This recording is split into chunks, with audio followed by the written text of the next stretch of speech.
7 घंटे सुनने के बाद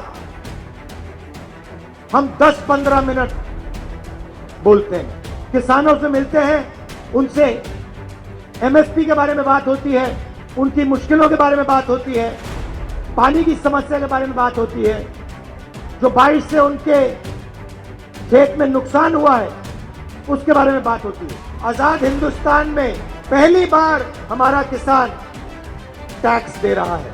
5% फर्टिलाइजर पे, 12% जीएसटी ट्रैक्टर पे और 18% पेस्टिसाइड पे, और डीजल के लिए तकरीबन 90 रुपए लीटर।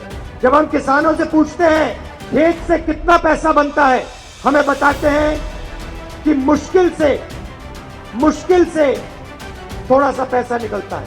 कपास के किसान से कल बात हुई, हमने उससे पूछा पिछले 10 साल में कितने सालों में आपने पैसा बनाया। कहा कि 10 साल में से 7 साल नुकसान हुआ है, 3 साल पैसा बना है। हमें बताया कि बारिश के कारण उसको जबरदस्त नुकसान हुआ, पूरा खेत बर्बाद हो गया।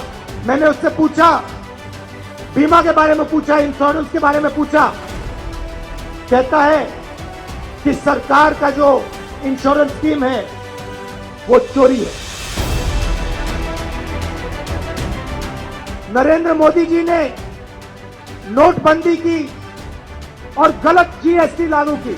मैं आपसे पूछना चाहता हूं, यहां पे कोई एक व्यक्ति है जिसको नोटबंदी से फायदा हुआ हो?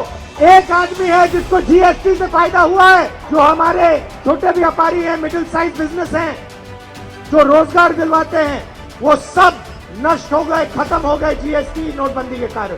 आज हिंदुस्तान अपने युवाओं को रोजगार नहीं दे सकता।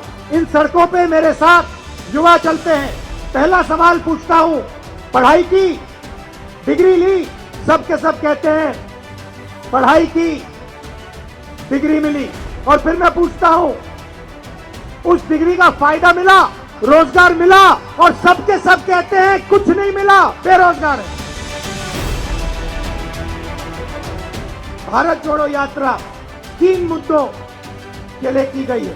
सबसे पहले भारत को जोड़ने के लिए, नफरत और हिंसा को मिटाने के लिए। जो बसवन्ना जी की विचारधारा थी, नारायण गुरु जी की विचारधारा थी, अंबेडकर जी की विचारधारा थी, उसी विचारधारा पे ये भारत जोड़ो यात्रा चल रही है। इसका दूसरा लक्ष्य बीजेपी की सरकार को बताना, नरेंद्र मोदी जी को बताना कि उन्होंने जो रोजगार देने का वायदा किया था, हर साल 2 करोड़ युवाओं को रोजगार देने का वायदा किया था, उस वायदे को पूरा करें।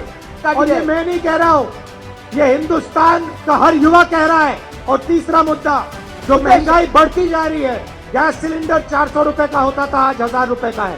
पेट्रोल और डीजल की कीमत बढ़ती जा रही है, रुकती नहीं है।